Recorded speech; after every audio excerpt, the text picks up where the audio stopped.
papel. Él se llama, ¿cómo se llama?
Gloria a Dios por lo que Él ha hecho por nosotros.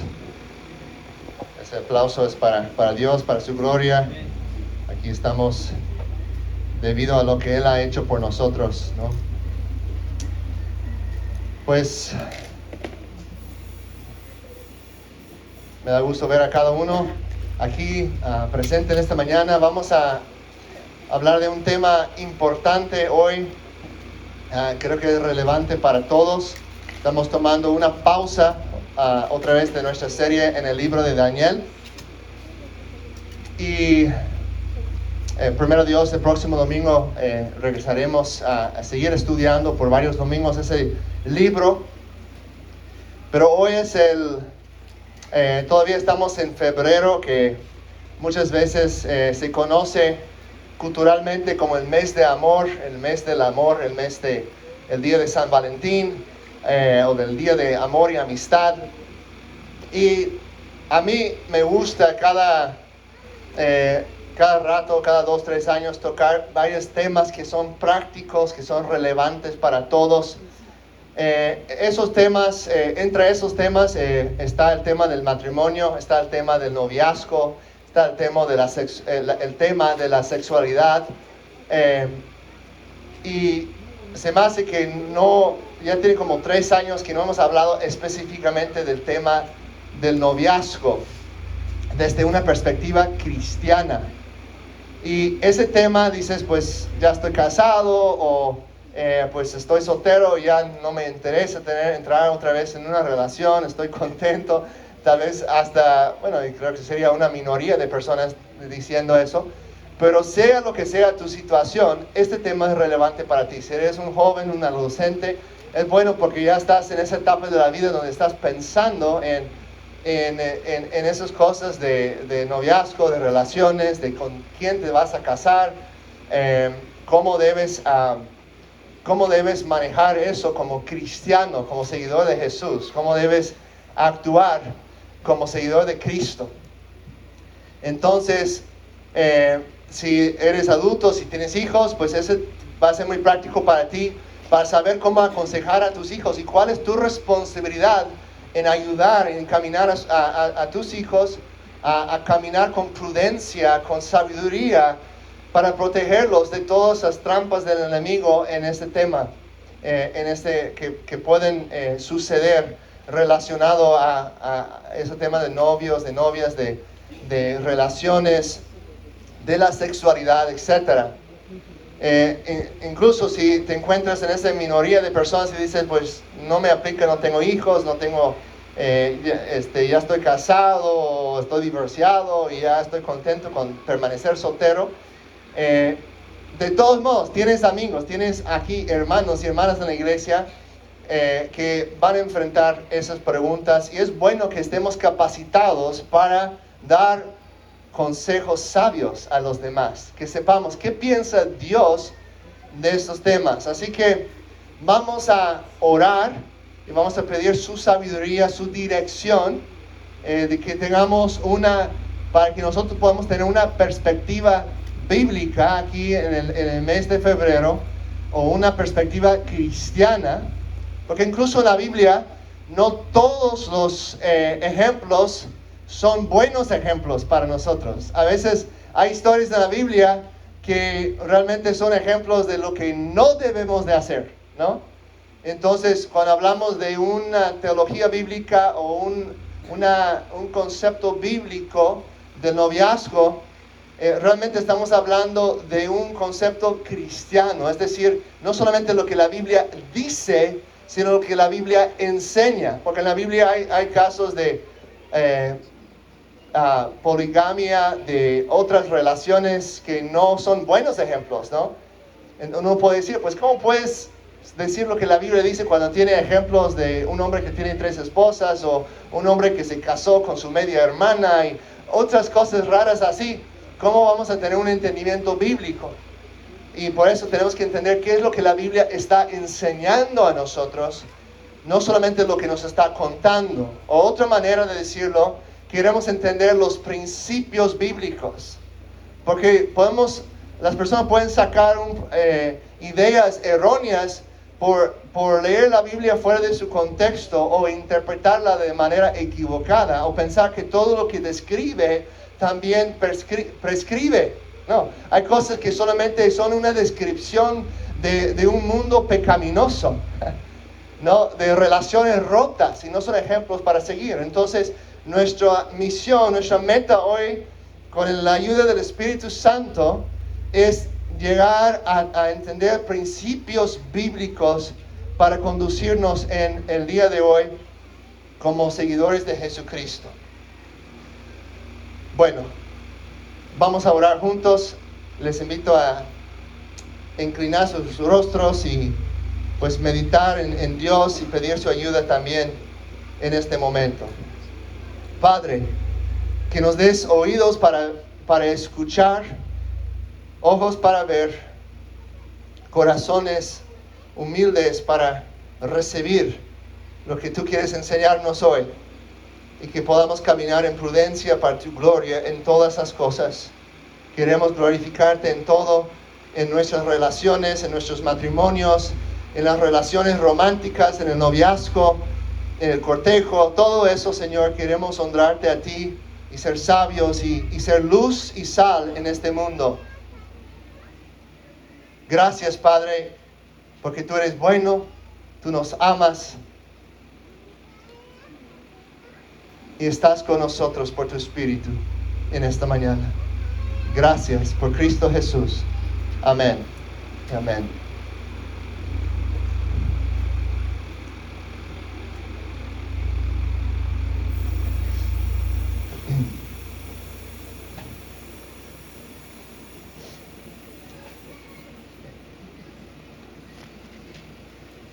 Perdón. Dice en 1 de Corintios 10:31, y aquí lo tengo en la pantalla: entonces, ya sea que coman, que beban o que hagan cualquier otra cosa, háganlo todo ¿para quién? Para la gloria de Dios. Cualquier otra cosa seguramente incluye también el noviazgo, incluye también las relaciones románticas. Entonces, todo lo que hagamos lo debemos hacer para Dios y para su gloria.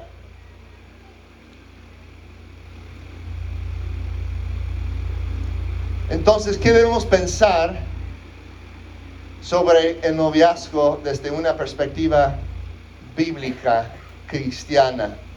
Para ayudarnos debemos comenzar describiendo cómo el mundo hoy día, como la cultura mundana, la cultura que no se somete a Cristo, cómo ve el noviazgo o cómo ven las relaciones románticas o la sexualidad. Es importante porque en la Biblia había normas diferentes culturales en ese tiempo. Los principios bíblicos vamos a tratar de aplicarlos a nuestro contexto actual. Algunos van a decir: Natán, no tienes un derecho de hablar de este tema porque la Biblia nunca da una lista de instrucciones específicamente de cómo entrar en ese proceso de noviazgo. Y tienes razón sobre la segunda parte. La Biblia no contiene así un capítulo dedicado a tratar los pasos de un noviazgo y muchas veces, de un noviazgo conforme a cómo lo entendemos hoy día. Porque la manera en que nosotros entendemos el noviazgo hoy día es relativamente nuevo. Tiene tal vez unos 60, 70 años de las normas culturales de hoy en día, y han cambiado mucho más en los últimos 15, 20 años incluso entre la juventud. Entonces, claro, la Biblia no habla directamente sobre la situación de hoy, pero sí tiene principios que nos ayudan a corregir nuestros entendimientos modernos que muchas veces nos han conducido a una sociedad lleno de divorcio, lleno de familias rotas, lleno de personas que tienen mucho dolor y sufrimiento por haber experimentado sexualmente con muchas diferentes cosas y diferentes personas, y no se han dado cuenta que el sexo es algo creado por Dios y por lo tanto algo sagrado. Entonces, ¿cómo ve el mundo hoy en día las relaciones románticas o noviazgo cultural mundana? Número 1, está basado en la diversión o el placer de uno mismo. En muchas ocasiones se basa en la diversión o el placer de uno mismo, lo que yo puedo conseguir de esta relación.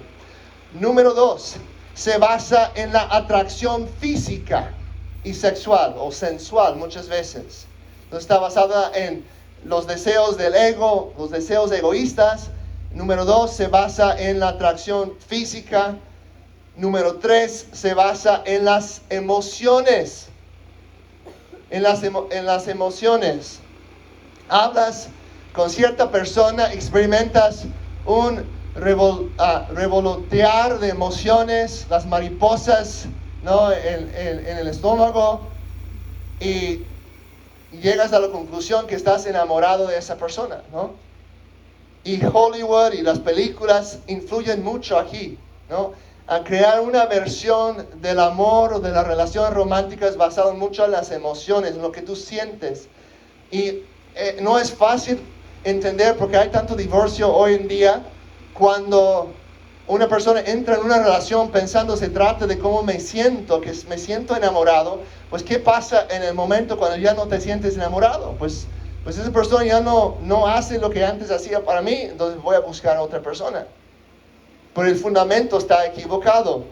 Número 4, muchas veces es visto como algo temporal, el noviazgo o las relaciones de salir con una persona, ¿no? Decir, ay, pues es mi novia o es mi novio. Muchas veces se entiende que es un arreglo temporal que tiene que solamente durar hasta que ya deje de complacernos, deja de satisfacernos y ya lo puedo dejar para otra persona. Número 5. Es algo que puede ser iniciado tanto por el chico o por la chica, tanto por el hombre como por la mujer. O sencillamente puede pasar sin ninguna iniciativa, ninguna intencionalidad de ninguna parte, de ninguna de las personas. Número 6, incluye el toque físico, casi eso es seguro, ¿no? Y muchas veces la actividad sexual. Es normal pensar que si tienes novia, pues que vas a estar teniendo relaciones sexuales con ella. Eso es como piensa el mundo, como piensa en la cultura. Que te vamos a dar condones a los chicos de secundaria porque pues así somos como seres humanos, somos animales muy evolucionados y no es mejor solamente proteger y no tratar de controlar los impulsos, los instintos naturales que tenemos, ¿no? Eso se basa en una cosmovisión que no ve el ser humano como sagrado, creado a la imagen de Dios. Número 7. Muchas veces esas relaciones o ese noviazgo, si lo queremos llamar así, salir con otra persona como tu novio, como tu novia, incluye violencia o abuso sexual. El número de adolescentes que sufren violencia dentro del noviazgo de ese tipo está en aumento. La Cámara Nacional de la Mujer realizó una encuesta entre jóvenes aquí en México de 15 a 18 años y según este estudio, 5 de cada 10 han sufrido violencia en el noviazgo en al menos una de sus relaciones. Y he escuchado, esa es una estadística de hace unos años, que ese número va en aumento. Esta versión cultural de noviazgo obviamente es bastante problemático, ¿no? Incluso muchos consejeros, psicólogos que ni siquiera son cristianos están preocupados por las tendencias que están observando en la cultura. Muchas sufren daño emocional, psicológica y están tomando medicamento para tratar de lidiar con asuntos de depresión y de otras emociones que tienen. Entonces eso se puede describir como un noviazgo recreacional, ¿no? Recreacional. Se trata de divertirte, se trata de satisfacer tus deseos egoístas. Y como menciono, aunque siempre ha existido la perversión sexual desde la caída, desde la humanidad rechazó a Dios, pero esa versión donde los jóvenes salen sin que sus papás se dan cuenta de lo que está pasando, es algo que ha llegado gracias a la revolución sexual de la década de los 60, ¿no? De hace 60 años, ¿no? Es algo que hablaban sobre el amor libre, como la libertad sexual, que realmente se convierte en una esclavitud del alma, al pecado, a la perversión. Porque si queremos de verdad ser libres, debemos poner atención a lo que Dios dice en su palabra. Conocerán la verdad y la verdad los hará libres. Entonces, Si sales, jóvenes aquí, adolescentes, si vas saliendo con muchas novias, muchas chicas para divertirte, te estás entrenando para una batalla con la insatisfacción en tu matrimonio futuro. El pecado trae consecuencias y destrucción. Y claro, hay gracia porque si somos honestos, creo que cualquiera de nosotros aquí podemos decir que hemos fallado, por lo menos de alguna manera, en el ámbito sexual, en el ámbito de relaciones románticas. Yo no estoy aquí diciendo pues que yo soy perfecto en esto, que yo no nunca fallé en esto, o que si tú estás divorciado, o si has tenido muchas relaciones sexuales, que Dios no te ama, o que no hay esperanza para ti. No, por favor, no escuchen eso. Hay esperanza para todos. Hoy es el día de salvación. Hoy es el día de restauración. Si escuchas su voz, arrepiéntate, ¿no? Si te encuentras en una situación actual, arrepiéntete. Si es algo de tu pasado, tú puedes ser libre y soltar eso y pedir perdón al Señor y saber, tener la confianza de que Él te perdona y Él te restaura y Él te hace nuevo. Hay renovación en Dios. Él hace nuevas todas las cosas.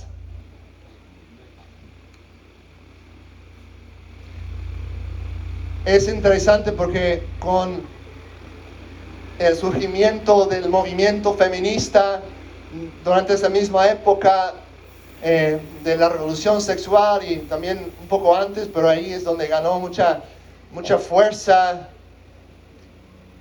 Supuestamente se trata de liberar a la mujer. En realidad, esa distorsión, ¿no? Obviamente había abusos en el otro extremo de machismo y otras cosas que no aprobamos, que también estamos en contra de eso como creyentes en Cristo. Pero reaccionó, ¿no? Con una mentira de decir, si tu cuerpo te pertenece a ti, ¿no? ¿Qué dice la Biblia? No, nuestros cuerpos pertenecen a Dios. No somos de nosotros mismos, no nos pertenecemos a nosotros mismos. Nuestros cuerpos son sagrados, son el templo del Espíritu Santo. Muchas mentiras salieron ahí y realmente de ese movimiento ha promovido el amor libre para liberar a la mujer del patriarcado, pero muchas veces ha esclavizado a la mujer y expuesto a la mujer al abuso y el maltrato por los hombres. Tenemos aquí patrullas, ¿no? Que pasan con el color rosa, ¿no? Que dice mujer segura, ¿no? Eso no sería necesario en una cultura donde los hombres vivieran conforme a principios cristianos de proteger a la mujer, de ser fieles a sus esposas, de no andar con varias chicas experimentando, divirtiéndose, no pensando en sus almas, no pensando en lo sagrado que es la sexualidad. No sería necesario. Eso es como una vergüenza para una cultura de que hasta el policía tiene que hacer el trabajo que el hombre debe de hacer, de cuidar, de proteger, de ver a la mujer como especial, como un tesoro sagrado que debe ser respetada y protegida, como alguien que también porta la imagen de Dios, no como solamente como una cosa, ¿no? Como un objeto que existe para satisfacer los deseos sexuales del hombre. Entonces, el noviazgo cultural o las relaciones, el dating recreacional, una definición, no lo tengo en la pantalla, pero es básicamente, para resumir todo eso, es una relación romántica centrada en la experiencia personal, guiada por las emociones y placer inmediato, y sin autoridad, y sin comunidad, y sin un compromiso serio hacia el matrimonio. Esas son las características de un noviazgo recreacional o recreational dating. De solo salir con las personas sin un compromiso serio a la autoridad, es decir, no ver a otras personas involucrándose, dando consejos, sin tener una comunidad también que nos apoya en el proceso, y no tener el matrimonio como una meta final. ¿Okay? Entonces vamos a aclarar algunas cosas. Tal vez hasta esa definición puede espantar a algunos de ustedes, porque han visto abuso, han visto extremos legalistas, extremos muy estrictos, donde las personas que tienen autoridad de poder han abusado de esa autoridad o poder. Entonces quiero dar quiero aclarar un poco eso, pero vamos a entrar siendo renovados, nuestras mentes renovadas por la palabra de Dios. Romanos 12, 1 dice que 12:2, ¿no? Dice que no seamos conformados al mundo, a la forma de pensar del mundo, sino que en nuestras mentes que seamos renovados por Dios, por la verdad de Dios. La renovación de nuestras mentes por el Espíritu Santo, por el Evangelio, es lo que buscamos. Entonces, ¿cuáles son los principios bíblicos del noviazgo? Algunos lo llaman el cortejo, ¿no? ¿Han escuchado esa palabra? El cortejo como algo más oficial, como algo que se promueve en algunos círculos cristianos. Y muchos cristianos de hecho prefieren ese término más que el noviazgo por las distorsiones actuales del concepto de novio, de novia, que se toma muy a la ligera. Hay otros cristianos que escuchan la palabra cortejo o courtship y se espantan, porque han visto casos extremos. Ha habido movimientos en Estados Unidos, por ejemplo, que promovían mucho eso, que eran situaciones que hablaban mucho del patriarcado y hablaban mucho de la autoridad del padre, pero eran círculos en donde los hombres inmaduros, los hombres que solo tenían hambre por el poder, por el control, buscaban refugio para abusar de ese poder, ¿no? Y entonces eso es algo muy real que debemos denunciar, igual que el otro extremo que acabamos de describir. Pero en el mejor de los casos, el cortejo cristiano, el noviazgo cristiano, es algo que no es con un montón de reglas súper estrictas o dañinas, sino algo que se somete al consejo de otras personas, que normalmente son los padres de ambos, o al menos de la mujer, o otros consejeros sabios, si por alguna razón los padres no pueden cumplir con esa función. Y siempre tiene el matrimonio en mente. El noviazgo bíblico siempre tiene como su meta llegar al matrimonio. Ojo, eso no significa que el momento que dices, yo quiero que seas mi novia, que ya estás comprometido a casarse, ¿no? Aún en la Biblia, recuerden que José, que se casó con María, la madre de Jesús, era un hombre piadoso, un hombre bueno, un hombre devoto a Dios. Y cuando él se enteró que María estaba embarazada y todavía no había recibido el mensaje del ángel, estaba pensando, híjole, ¿qué voy a hacer? Dice que en su corazón se decidió romper de manera privada ese cortejo, ese compromiso, de que él estaba comprometido con ella, ¿no? Para casarse. Pero él tenía el derecho de romper ese contrato con sus padres, ¿no? En ese entonces. Entonces tenemos un ejemplo de la Biblia de un hombre piadoso que dice, no, está bien terminar. Entonces el hecho de que tú entras en un noviazgo no es automáticamente que estás congelado ahí hasta casarse y no hay salida. Porque obviamente tienes que llegar a conocer a la persona. Eso es parte del proceso de un cortejo o de un noviazgo cristiano. Es conocer a la otra persona para ver si realmente va a funcionar un matrimonio futuro. Y no es necesario tener sexo con ella o con él para saber eso, ¿no? Entonces, voy a explicar un poco más, con una definición más concisa. El noviazgo bíblico Es una relación intencional. Intencional. No solo, pues pasó, ¿no? Sino que hay intención. Entre un hombre y una mujer, ese es el modelo bíblico para el matrimonio, un hombre y una mujer que buscan el matrimonio. No que están ya congelados en ese rumbo, pero que es su deseo. Yo me estoy saliendo con esa persona porque puedo ver a esa persona como alguien con la cual quisiera casarme.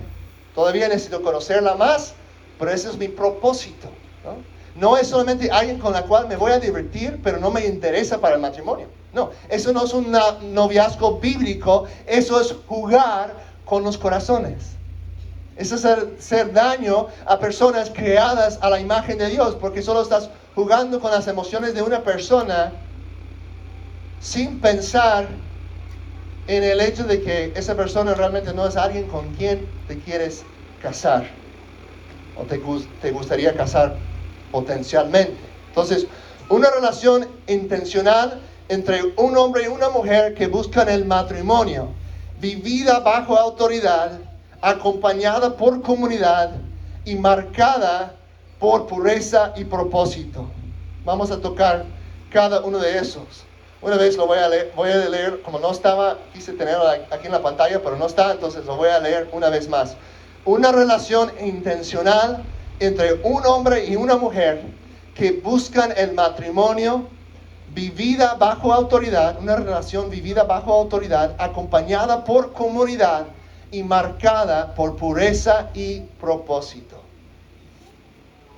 Ahora, el primer principio que tal vez choca con nuestra cultura un poco, aunque aquí en México existe una idea más saludable todavía que en los Estados Unidos y otros países occidentales. En Europa, en gran parte de Europa, Estados Unidos y Canadá, se ha perdido casi por total la idea de que el padre o la madre, que los papás deban involucrarse en el proceso de noviazgo. Hasta hay muchos papás que se sienten incómodos porque dicen, no quiero espantar a mi hija o mi hijo, es algo anticuado, no, es mejor en su vida, no me voy a meter, ¿no? En México todavía existe cierto concepto cultural en muchos contextos de que sí es sabio, es bueno que vas a llegar a hablar con el papá de la chica con la cual quieres salir y tener como novio. Y eso es saludable, que no siempre se da así. Muchas veces es hablar con el papá cuando ya está embarazada la chica, ¿no? Pero por lo menos existe, ¿no?, ese concepto cultural de que es algo bueno. En Estados Unidos es como, es ridículo, realmente es ridículo que en los Estados Unidos un hombre que ya tiene 2 años viviendo con una mujer, ya teniendo sexo con ella, llega a pedirle la mano a su padre para casarse con ella. ¿Qué chiste tiene eso, no? Solamente está cumpliendo con algo de cultural, pero pues ya la violaste, ya es tuyo, ¿no? ¿Cómo es que vas a pedirle la mano a su padre? Es ridículo eso. No tiene sentido, es como un choque, como algo que todavía queda de la cultura tradicional que antes teníamos en Estados Unidos. Todavía tiene ese toque de tradición de hablar con el papá, pero ¿qué chiste tiene si ya, pues, si dice que, y no va a decir que no, porque ya dejó que estabas con ella por mucho tiempo? Entonces, es ridículo. Por lo menos en México todavía hay más presencia familiar en muchos casos. Perdón a todos los norteamericanos por ofenderles, pero es un área donde podemos aprender de la cultura mexicana en este aspecto, o por lo menos algunas de esas normas que todavía existen en ciertos lugares. Entonces, en la Biblia, en Números 30, 1 a 8, tenemos este concepto, este principio bíblico, que Dios aquí está dando leyes a su pueblo. Dice, entonces Moisés habló a los jefes de las tribus de Israel y dijo, eso es lo que el Señor ha ordenado. Si un hombre hace un voto al Señor o hace un juramento para imponerse una obligación, no faltará a su palabra. Hará conforme a todo lo que salga de su boca. Asimismo, si una mujer hace un voto al Señor y se impone una obligación en su juventud estando en casa de su padre, y su padre escucha su voto y la obligación que se ha impuesto, y su padre no le dice nada, entonces todos los votos de ella serán firmes, y toda obligación que ha impuesto será firme. Pero si su padre se lo prohíbe, el día en que se entera de ello, es decir, del voto, ninguno de sus votos ni las obligaciones que se ha impuesto serán firmes. El Señor la perdonará porque su padre se lo prohibió. Y luego sigue en los versículos de 6 a 8 el mismo principio, pero en este caso con esposos y esposas. Ahora, esto es un pasaje del Antiguo Testamento, en un contexto de Israel.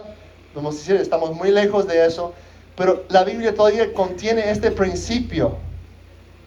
Este principio en el Nuevo Testamento, todavía Jesús habla de padres dando sus hijas en matrimonio. Eso es una norma que vemos en la palabra de Dios. Es decir, que el hombre tiene responsabilidad. El hombre tiene responsabilidad por guardar, por proteger a su hogar. Cada uno es culpable por su propio pecado en un sentido. Pero aquí este principio establece que el padre del hogar tiene una responsabilidad para proteger a su familia. Es decir, si mi esposa está en pecado por algo, claro, ella tiene cierta responsabilidad ante Dios por ese pecado. Cierta culpa que ella necesita reconocer, ¿no? Eso es no estoy hablando de algo real, ¿no? Pero si mi esposa cayera en un pecado grave, ella tendría que pedir perdón al Señor, buscar restauración, claro, como individuo. Pero yo como su esposo, como su marido, yo no podría disculparme de toda responsabilidad. Decir, pues es su problema, es su pecado, no tengo culpa, ¿no? Es lo que Adán hizo en el huerto, ¿no? Dios es la mujer, ella me dio el fruto, ¿no? No, yo como hombre tengo responsabilidad por el bienestar de mi casa, de mi matrimonio. Si mis hijos están en pecado, dice la Biblia que yo como pastor tengo que renunciar, tengo que tomar una pausa, tengo que dejar de servir como pastor si mis hijos siguen en rebeldía y en pecado. Y podría decir, pues no, es mi culpa, es la culpa de ellos, ¿no? No estoy haciendo ese pecado, mi hija está haciendo ese pecado, mi hijo está cometiendo ese pecado. No, la Biblia dice que tú como padre tienes responsabilidad de velar, de cuidar por el estado de tu hogar. Mientras están bajo tu techo, es tu responsabilidad asegurar que andan en buen camino. Hay muchos problemas en muchas iglesias, muchas veces porque hay pastores descalificados que siguen predicando, siguen guiando a una congregación cuando ni siquiera han podido guiar a su propia familia, ¿no? Es una cosa, cuando un hijo crece, mi convicción es cuando un hijo crece, ya no está en el hogar, toma decisiones y se aparta del Señor, pues ya está fuera de la responsabilidad ya no está bajo el techo de su papá. Yo considero, personalmente, yo no pondría la responsabilidad de manera tan fuerte sobre un pastor en ese caso, pero mientras están en su hogar, mientras están bajo su cuidado, si no están siguiendo al Señor, la Biblia en 1 de Timoteo, en Tito, dice claramente, no deben de estar gobernando la casa de Dios si no pueden gobernar bien su propia casa. Entonces, oren por mí, ¿no? Oren por mi familia, que nosotros podamos poner ejemplo en eso, que podemos que Dios nos cuide también por el pastor Benjamín y su familia.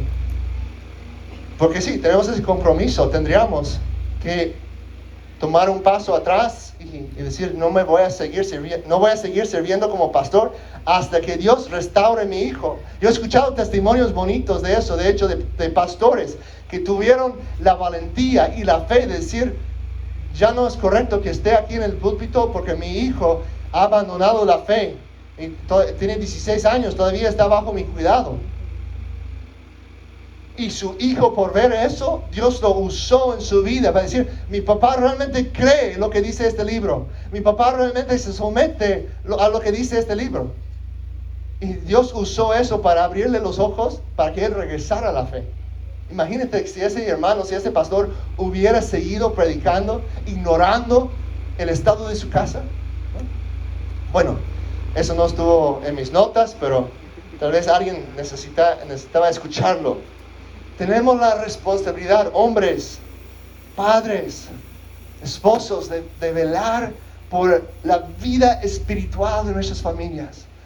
Padres y madres juntos tenemos la responsabilidad de ver cómo van nuestros hijos, con quién están saliendo, con quién están pasando su tiempo. Si un chico llega a hablar con una de mis hijas, dice, y quiere salir con una de ellas, pues él va a tener que pasar por mí primero. Y voy a tener mi escopeta ahí lista. No sé.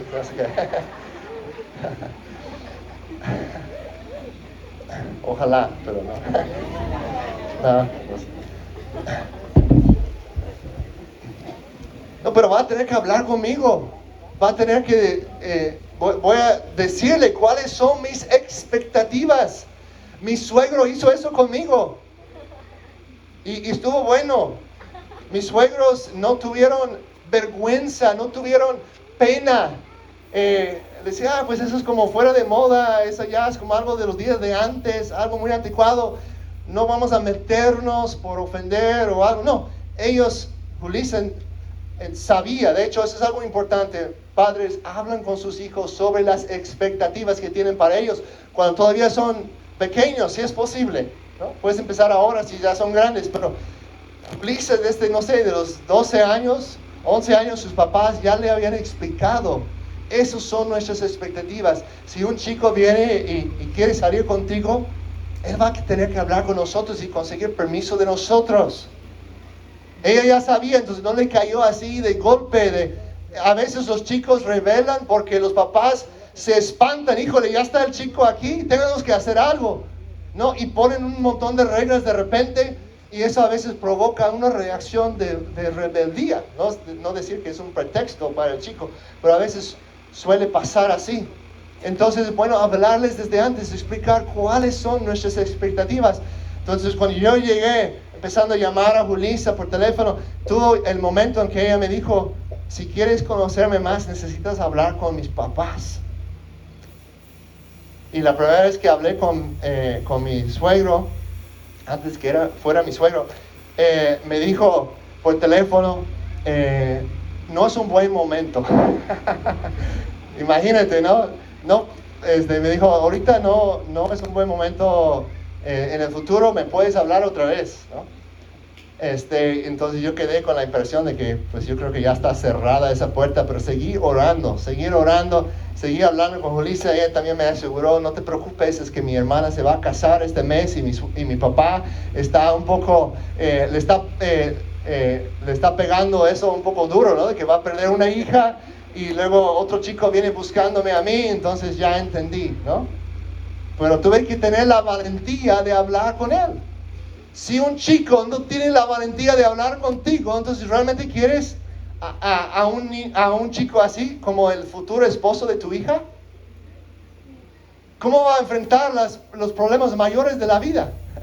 Si no tiene la valentía de decir, oye, me gustaría conocer a tu hija más, pero también quiero respetar a ti como papá, o a usted como papá, mamá, o si eres mamá soltera, ¿no? Igual, quiero respetar a ti como su mamá. ¿Qué es lo que puedo hacer para respetarte en el proceso de conocer más a tu hija?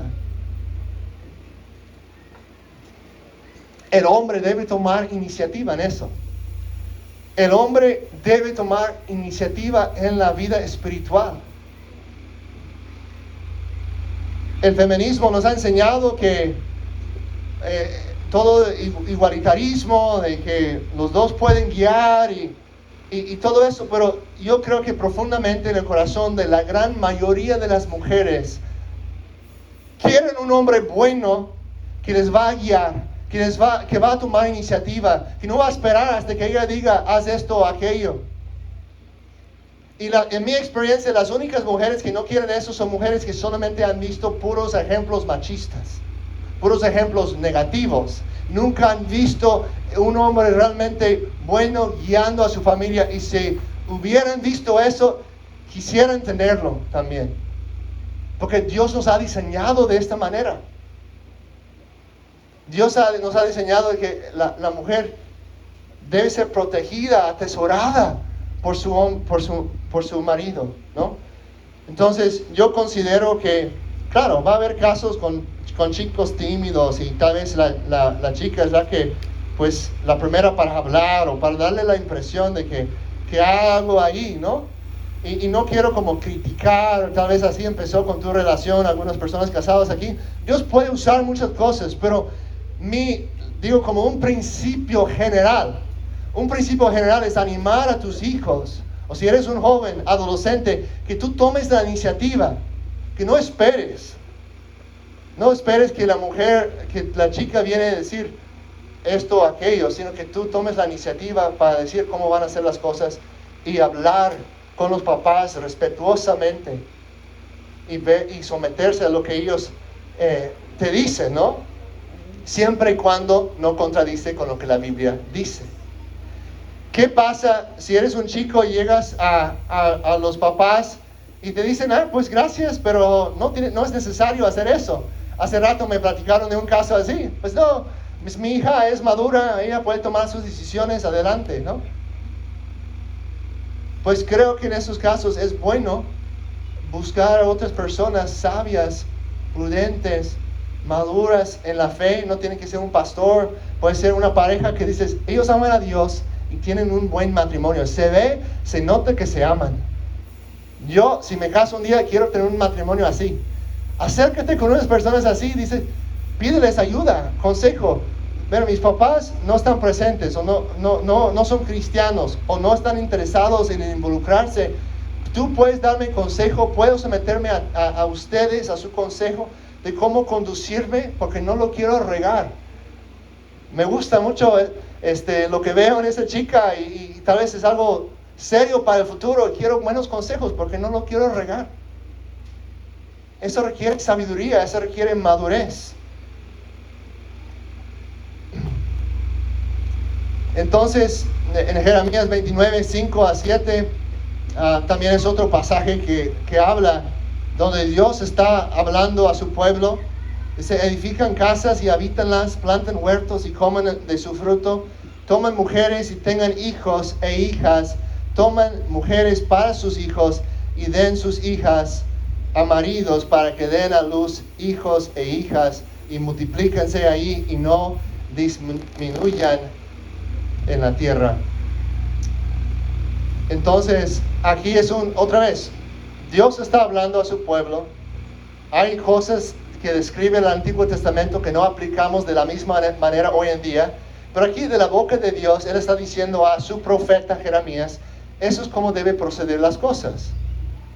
Y aquí vemos que al mínimo la norma cultural, que Dios no dice algo en contra de eso, es que los hombres dan sus hijas en matrimonio, y los hombres toman esposas, es decir, que van en búsqueda y toman la iniciativa. Yo sé que todo eso puede ser distorsionado, sé que algunos de ustedes, tal vez por todo el abuso que han visto en el machismo o toda la ideología feminista, escuchan esas palabras y se espantan. Pero Jesucristo tomó en serio el Antiguo Testamento, y debemos también nosotros tomar en serio el Antiguo Testamento. Jesucristo mismo usa ese lenguaje en Mateo 24 de tomar en matrimonio y dar en matrimonio. Entonces,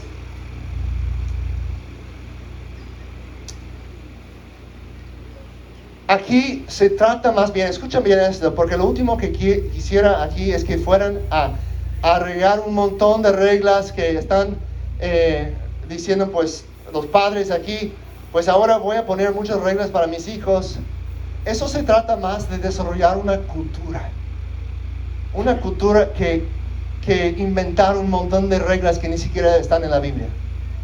Se trata de desarrollar una cultura de protección, de cuidado, donde toda la comunidad está involucrado. Bueno, tal vez no todos, pero donde haya una comunidad que nos respalda. Jóvenes, ¿cómo empezar el proceso? Como ya mencioné, creo que es saludable que los hombres tomen la iniciativa. Deben tomar los primeros pasos. Y hombres, no creer la mentira de que la cultura nos menciona o que nos promueve que es bueno prolongar la soltería. Permanecer solteros perpetuamente. No vírgenes perpetuamente, pero solteros sí. Eso es lo que promueve la cultura, ¿no? Eso solo conduce muchas veces a mucho pecado sexual. Porque no fuimos diseñados, ¿no? Algunos tienen el don especial de permanecer soltero por toda la vida. Algunos. Es un don excepcional. Excepcional. Y la Biblia dice que es algo bueno. Pero la mayoría de nosotros no tenemos ese don. Y dice Pablo, es mejor casarse que quemar. En algunos casos, ¿no? Hay personas que tienen atracción a otras personas del mismo sexo. Y pueden abrazar el don de estar soltero y tener relaciones saludables de amistad con otras personas y no tener sexo porque no tienen ese deseo, no entrar en un matrimonio porque no tienen ese deseo de atracción a personas del sexo opuesto. Yo conozco personas así que permanecen solteros pero no andan en cosas en relaciones sexuales. Tienen amistades y están contentos en el Señor, y sí es una batalla. Y hay otras personas que Dios los restaura también y les da deseos para personas del sexo opuesto. Pero sea lo que sea, el don de permanecer soltero es excepcional, es la minoría de las personas. La mayoría de ustedes, si eres un joven de 20 años, 18 años, vamos a decir de 20 años, de 22 años, no debes estar esperando, debes estar orando. Dios provee una esposa por mí. Claro, si hay pecado en tu vida, hay que lidiar con eso primero. Si tienes adicción a la pornografía, hay que lidiar con eso primero, porque eso va a afectar tu matrimonio futuro. Tiene un efecto sobre tu manera de ver a las mujeres. Hasta hay estudios que muestran cómo eso ya afecta tus relaciones sexuales en el matrimonio. Porque has estado ya con IA, con la inteligencia artificial, la pornografía. IA es como otro nivel. Una persona puede inventar una mujer que haga todo lo que quiera en una pantalla. ¿Cómo es que una mujer real va a competir con esa perversión sexual? Tienes que purificar tu mente. Tienes que entender que la relación es mucho más que una sensación física. Se trata de intimidad. Empieza con intimidad espiritual, emocional, relacional. Todo eso debe ver primero, y eso conduce a una intimidad sexual, en la seguridad, en la protección de un matrimonio. Entonces, jóvenes, oren que Dios provea, ¿no? Si dices, ya estoy lidiando con el pecado en mi vida, estoy buscando ayuda de otros hombres con los cuales puedo rendir cuentas para caminar en pureza. Ora que Dios provea una mujer para ti. Si ya conoces a alguien, mi pregunta sería, ¿ella ama a Jesús? ¿Está sirviendo a Dios? Entonces actúa. No, de hecho hay otro paso más.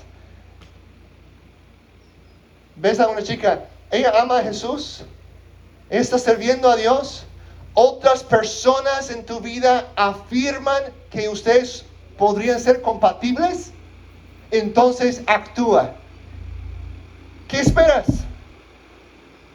¿Solo prolongar tu soltería? ¿De estar solo? ¿De estar disfrutando andar con varias chicas? ¿O de estar ahí viendo pornografía? Arrepiéntete de todo eso. Busca a Dios en primer lugar, y cuando estés bien con Dios, busca a una mujer que también ama a Dios. Pero ese detalle que otros afirman que son compatibles es importante. Eso también es importante, porque a veces hay una persona que ama a Jesús, que está sirviendo a Dios, pero no hay esa química ahí, ¿no? Eso también es algo para poner atención.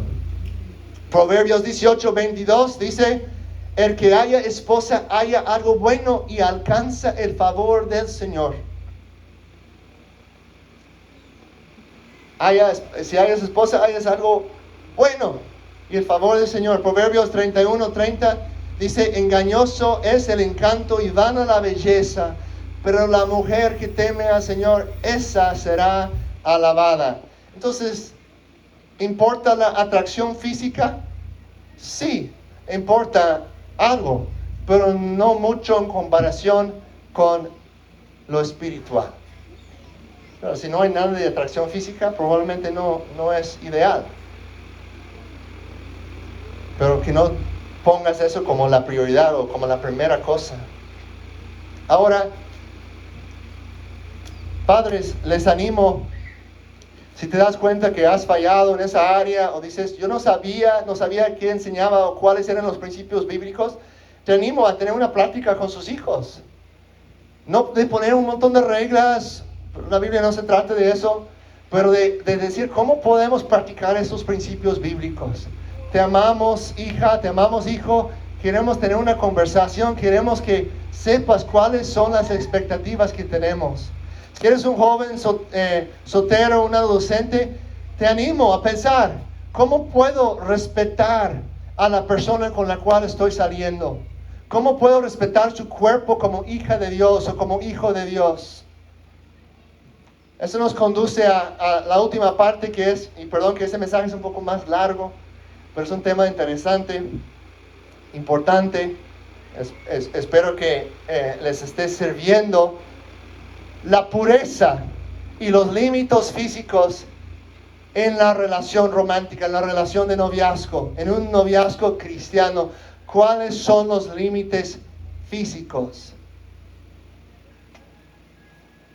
El sexo de por sí es algo que Dios ha diseñado para la protección del matrimonio. Si no estás casado, no debes de estar teniendo sexo con tu novio o con tu novia. Eso debe ser claro. Pero hay personas en la iglesia hoy en día que ni siquiera se dan cuenta de eso, porque la cultura lo ve como algo normal. Entonces no voy a tomar por sentado que todos ustedes saben eso, pero la Biblia enseña claramente: el sexo es sagrado, el sexo es para el matrimonio.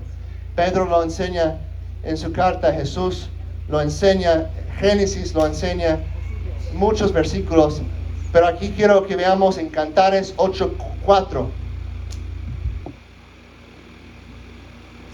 Cantares 8, versículo 4.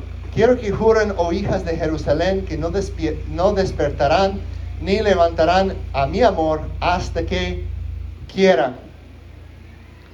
Interesante la traducción, me gusta más como lo dice en la Nueva Traducción Viviente. Creo que es más claro lo que está diciendo. Prométanme, oh mujeres de Jerusalén, que no despertarán el amor hasta que llegue el momento apropiado. Entonces, ¿cuáles límites hay en el noviazgo? El sexo es algo exclusivamente para el matrimonio entre un hombre y una mujer. En el noviazgo, ¿qué se debe de hacer? ¿Qué se puede hacer? Pues no hacer nada que despierte el amor en ese sentido sensual. Está bien besar, está bien abrazar, está bien tomarse por la mano. Ahí tenemos la tendencia de poner muchas reglas, pero yo creo que lo esencial que podemos decir es: debes evitar cualquier actividad que te excite sexualmente. Si no estás casado, no debes estar excitándote sexualmente. Eso es, creo que es una base clara. Entonces, personas pueden tener diferentes convicciones, ¿no? Algunas personas pueden decir: vamos a esperar hasta que estemos comprometidos para nuestro primer beso. Otros van a decir: vamos a esperar hasta el día de la boda para nuestro primer beso. Yo conozco a varios que han hecho eso. No vamos a poner reglas donde la Biblia es es silenciosa.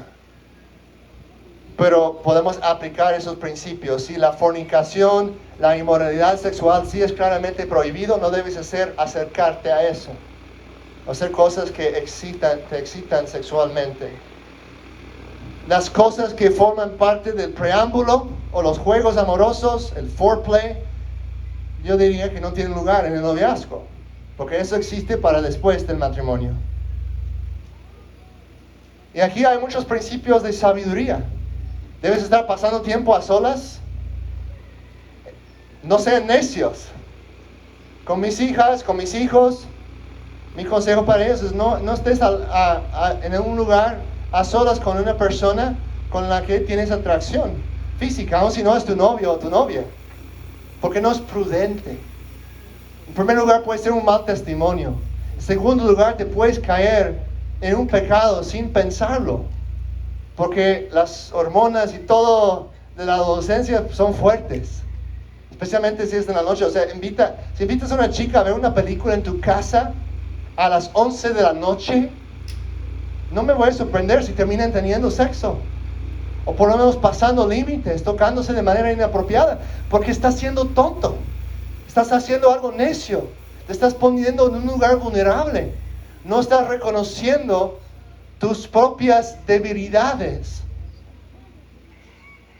Entonces sean prudentes en esas cosas. Padres, podemos cuidar a nuestras hijas, podemos cuidar a nuestros hijos, podemos instruirles cómo tratar a las mujeres, a las muchachas. Entonces, hay algo de principios bíblicos y hay algo de sentido común. Si la Biblia dice el sexo es para el matrimonio, pues tener cuidado de no aproximarnos a algo que nos va a conducir en esa dirección. Segundo de Timoteo 2:22 nos dice claramente: huye de todo lo que estimule las pasiones juveniles. Jesús dijo, si tu mano te está causando pecar, ¿qué debes hacer con tu mano? Cortarla, ¿no? Obviamente está hablando simbólicamente, hiperbólicamente, pero debemos tomar medidas extremas para evitar el pecado. Si tu teléfono te está causando pecar, pon límites ahí, pide a alguien que te ayude a poner algo que va a bloquear la pornografía. Hay aplicaciones que pueden ayudarte con eso. Que tomemos medidas extremas para no estimular las pasiones juveniles. En cambio, sigue la vida recta, la fidelidad, el amor y la paz. Y disfruta del compañerismo de los que invocan al Señor con un corazón puro.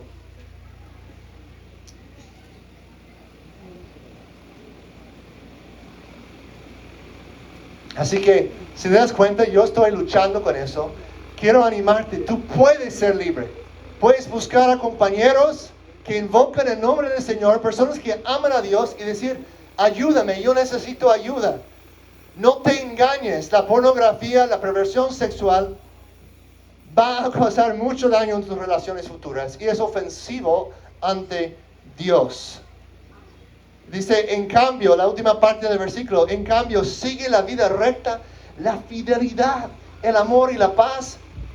Disfruta del compañerismo de los que invocan al Señor con un corazón puro. Entonces, hay mucho más que podría decir y tal vez van a tener preguntas o dudas. Acérquense con confianza y puedo aclarar cualquier cosa. No quiero que nadie tome eso y lo aplique en un extremo que no dice la Biblia. Espero que puedan entender que son principios para ayudarnos a conducirnos con sabiduría, con prudencia, para que Dios sea glorificado en nuestras relaciones. Y muchas veces podemos decir, pues, yo no lo hice de esa manera y pues estuvo bien, o mis papás lo hicieron así y no pasó nada. Pero debemos no basarnos en las experiencias en primer lugar, sino en los principios de la palabra de Dios. Y si somos honestos, muchas veces, y me incluyo a mí en esto, yo reconozco áreas en mi adolescencia donde yo pequé sexualmente por no poner atención, por no hacer caso a estos principios bíblicos, por saber la verdad e ignorarla. Así que no la ignores, ponla en práctica, busca ayuda de otros hermanos, de otras hermanas. Chicos, no hagas nada que va a afectar a tu futura esposa. Mujeres, jovencitas, vístete de una manera que puede proteger y ayudar a los jóvenes de la iglesia. Dice en 1 Timoteo 5, 1 y 2, no reprendas con dureza al anciano, sino aconséjalo como si fuera tu padre. Trata a los jóvenes como a hermanos. Jovencitas, chicas, muchachas aquí presentes, trata a los hombres de tu edad en la iglesia, a los jóvenes de tu edad en la iglesia como si fueran tus hermanos. A las ancianas como a madres y a las jóvenes como a hermanas con toda pureza. Está bien hacer esto y esto con esta chica. Apenas estamos saliendo, sus papás saben y no me han dicho nada. Está bien que estemos besando, abrazando. ¿Harías eso a tu hermana? Espero que no. Entonces hay otro principio bíblico. Trátala como si fuera tu hermana. Cuando ya están comprometidos, cuando ya sepan que se van a casar, cuando ya tienen una edad que es un poco más seguro de que no faltan muchos años antes de casarse, entonces ya pueden expresar ese amor todavía con medida, pero ya pueden tocar la mano, tal vez un beso inocente, tal vez dependiendo de lo que sus papás están diciendo y respetando los límites que están poniendo. Pero ten mucha prudencia, mucha sabiduría en eso. No despiertes el amor antes del tiempo apropiado. Debes pensar en tu novio como hijo de Dios y en tu hermano y como tu hermano en la fe. Cuando pienses sobre cómo vas a vestir, ¿estás pensando en tentarlo o en ayudarlo? Mujeres solteras, mujeres jovencitas. Deseamos glorificar a Dios y ser diferentes del mundo, para que podamos brillar la luz de Cristo en un mundo quebrantado, muchas veces por el pecado sexual. Tenemos un testimonio, queremos tener un testimonio de restauración, de renovación por Dios. Vamos a orar. Amado Padre, gracias por tu palabra. Gracias porque tú nos amas y tú eres fiel en nuestras vidas, Señor. Ayúdanos a aplicar esos principios con prudencia, con sabiduría, para glorificarte en todo. En el nombre de Jesús. Amén. Amén. Ahora, para preparar nuestros corazones para participar en la cena del Señor, quiero exhortarles de esta manera. Tú puedes confiar en el diseño de Dios. Es difícil esperar en Dios. Si estás soltero, esperando tenerle a alguien, es difícil esperar en el tiempo de Dios. Si te das cuenta, tienes que dejar una relación. Es difícil obedecer a Dios. Si te das cuenta que necesitas ir al papá de tu novia y pedirle una disculpa y someterte a su autoridad, eso es difícil. Es difícil seguir a Cristo. Es difícil morir a nosotros mismos. Es difícil confiar en Dios, pero déjame decirles esto, versículo Romanos 8:32. Y eso nos va a conducir a la mesa. Romanos 8:32. Él que no escatimó ni a su propio Hijo, sino que lo entregó por todos nosotros, ¿cómo no habrá de darnos generosamente junto con Él todas las cosas? Cuando te entregas a Cristo y dejas tu pecado atrás, estás recibiendo a Él, que es generoso para darte todas las cosas que realmente necesitas. Estás rechazando el camino de la destrucción y te estás acercando al autor de la vida, aquel que es el dador de toda buena dádiva. Toda buena cosa en esta vida viene de Él. Y Él no escatimó ni a su propio Hijo. Él lo entregó en la cruz por nosotros. ¿Cómo no va a darnos junto con Él todo lo que necesitamos? Tú puedes confiar en Dios. Él es bueno. Su diseño para el noviazgo es bueno. Su diseño para la sexualidad es bueno. Su diseño para una vida de pureza como soltero es bueno. Puedes confiar en Él. Puedes confiar en Él.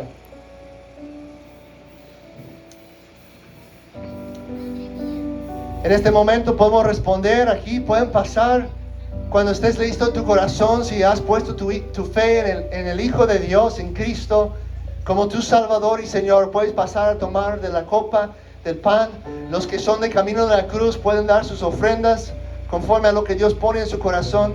Si necesitan oración, va a haber personas aquí en este lado orando por ustedes, por cualquier necesidad que tengas. Y todos tenemos necesidades. Así que les invito al equipo de oración que se pongan ahí para que los identifican. Si pueden ponerse ahí a un lado para que vean quiénes son. Para los que necesitan oración pueden acercarse. Creo que está Pedro y Grace, no sé si Jorge y Azucena están aquí también. Pero van a estar aquí en este lado. Vamos a orar. Inclinen sus rostros.